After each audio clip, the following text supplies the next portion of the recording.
અકબર એમને પણ એવા દર્શન થયા કે આ જ પ્રભુ છે અને આ જ ગુરુ છે. અને એવા તો કેટલા પ્રસંગો આપણે બધાને કહું પ્રિયજનો. નાગજી ભટ્ટ હતા, ગુસાઈજીના શરણે આવ્યા છે. આસક્તિ હતી એમને શ્રી ગુસાઈજીમાં, અને ગુસાઈજીએ બ્રહ્મ સંબંધ આપીને આજ્ઞા કરી, નાગજી ભટ્ટ એસો કર, અબ તું શ્રીનાથજી की સેવા કર્યો. અને પોતાના જ્યાં વતન હતું નાગજી ભટ્ટનું, ઠાકોરજીનું એક સ્વરૂપ પધરાવી આપ્યું અને સેવા કરતા હતા. આમની સેવા કરતા કરતા મન નથી લાગતું ઠાકોરજીમાં, કારણ કે આસક્તિ હતી શ્રી ગુસાઈજીમાં. જો એવા ઘણા હોય કે જેને છે ને ઠાકોરજીની સેવા કરતા વધારે આનંદ વલ્લભની અને વલ્લભકુળની સેવામાં આવતું હોય છે.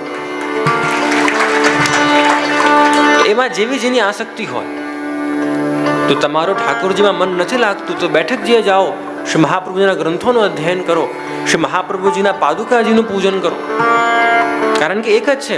અને આ પણ નાગજી ભટ્ટને કહ્યું, નાગજી ભટ્ટ તું જા और श्रीनाथजी की सेवा कर. सेवा करी, 2-3 महीना तो सेवा करी, मन लाग्યું नहीं. दौड़ता दौड़ता આવ્યા श्री गुसाई जी पासे, कृपानाथ क्या करूं, बहुत प्रयास किया ठाकुर जी में मन लगाने का, पर ये मन तो मेरा आप पे आ गया है और अब आपके अलावा और किसी की सेवा में मेरा मन नहीं लग रहा है.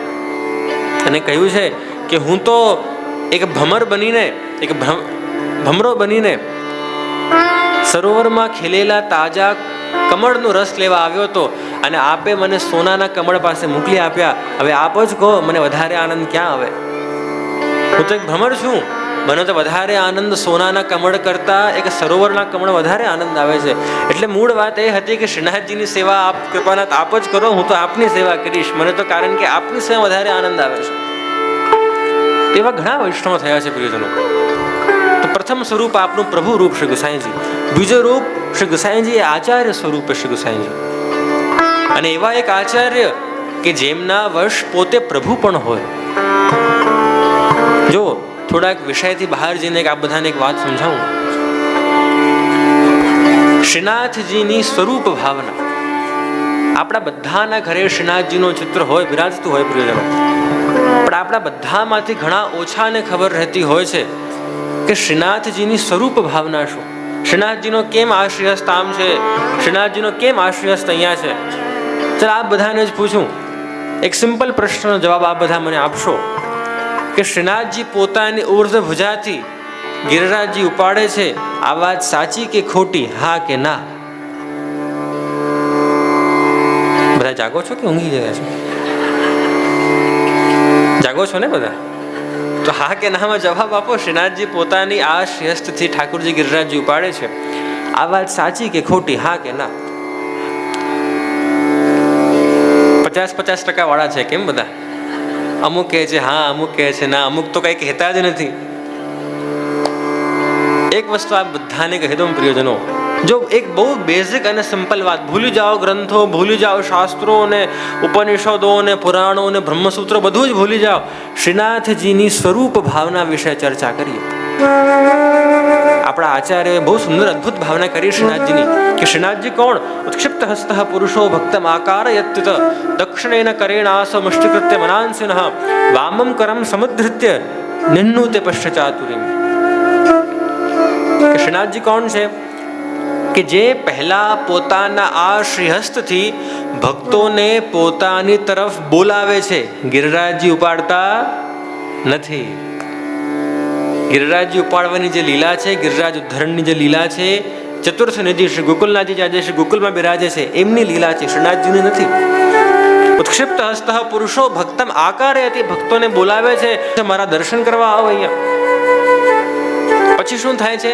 દર્શન કરવા આવતા જ બધા વૈષ્ણવોનો એટલા સુંદર દર્શન પોતાના કરાવે છે કે બધાનું હૃદય, બધાનું ચિત્ત ચોરી નાખે છે અને પોતાની મુઠ્ઠીમાં આમ બંધ કરી લે છે. કારણ કે એટલા સુંદર દર્શન થાય. હવેલીમાં જાઓ તો બધાનું કોઈનું પણ મન આવી જાય ઠાકોરજી ઉપર. તો શ્રીનાથજી કોણ? અને જો આમાં પણ પ્રિયજનો એક ગૂઢતા, એક રાજ, કે શ્રીનાથજીનું આ શ્રેષ્ઠ છે ને એ આમ નથી, એ છે ને આમ છે. આપને દર્શન નહીં થાય કારણ કે નાથ દ્વારામાં એક ધક્કે અંદર, બીજે ધક્કે બહાર. બોલ ગિરિરાજ ધરણ કી. ધક્કા મૂકી જિંદગી ચાલતી હોય ત્યાં ધ્યાન ન પડે, અને એટલે ભીડમાંથી આપનું કદાચ ધ્યાન ન પડતું હોય, પણ કારણ કે ઠાકોરજીની કૃપાથી અમને સૌભાગ્ય પ્રાપ્ત થયું છે એટલે આ બધાને કહું છું કે શ્રીનાથજીનું આ શ્રેષ્ઠ છે ને, એ આમ નથી, એ આમ છે. ઠાકોરજી અંગૂઠો દેખાડે છે, વળી આ અંગૂઠો ક્યાંથી પ્રગટ થઈ ગયો? શ્રીનાથજી કોણ? કે જે પહેલા ભક્તોને પોતાની તરફ બોલાવે, પછી દર્શન આપીને બધાનું મન પોતાની મુઠ્ઠીમાં બંધ કરી લે છે, અને હવે તમને બધાને અંગૂઠો દેખાડે છે કે જો હવે તમારામાં તાકાત હોય તો તમારું હૃદય મારાથી લઈ જઈને દેખાડો.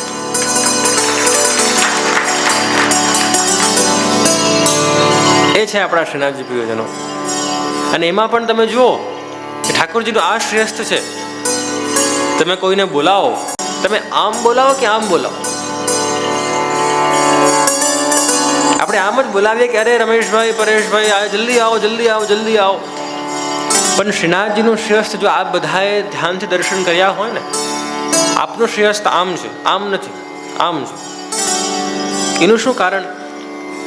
કે ઠાકોરજીના શ્રીઅંગના બે અંગ, એક દક્ષિણ અને એક વામ, એક રાઈટ અને એક લેફ્ટ. અને ઠાકોરજીના શ્રીઅંગનો જે લેફ્ટ ભાગ છે, જે વામ ભાગ છે, એ સ્વામીની રૂપ એટલે કે શ્રી વલ્લભ અને શ્રી વિઠ્ઠલ રૂપ છે. એટલે કે ઠાકોરજી આ બધાને સંદેશ આપે છે કે જો આપ બધા મને સીધા પામવા જશો તો હું આ બધાને કદી ન મળું, પણ જો આપ વલ્લભ અને વિઠ્ઠળ દ્વારા મારી તરફ આવશો તો હું આ બધાને અવશ્ય મળી જઈશ. અને એટલા માટે શ્રીનાથજીનું શ્રેષ્ઠ આમ નથી પણ આમ છે, અને જે આ શ્રેષ્ઠ છે એ આમ છે. તો કેટલી એક સિમ્પલ અને બેઝિક વાત, આપણને ક્યાંક ને ક્યાંક આ બેઝિક વાતોને જાણકારી નથી હોતી.